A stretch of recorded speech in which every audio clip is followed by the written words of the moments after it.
أعوذ بالله من الشيطان الرجيم నేను శపించబడిన బహిష్కరించబడిన శైతాన్ నుండి రక్షణ పొందటానికి అల్లాహ్ శరణు వేడుకో. ولقد بوأنا بني إسرائيل مبوأ صدق ورزقناهم من الطيبات فما اختلفوا حتى جاءهم العلم إن ربك يقضي بينهم يوم القيامة فيما كانوا فيه يختلفون.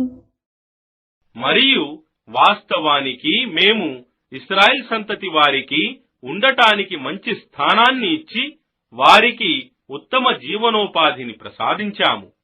మరియు వారి వద్దకు దివ్యజ్ఞానం వచ్చినంత వరకు వారి మధ్య భేదాభిప్రాయాలు రాలేదు.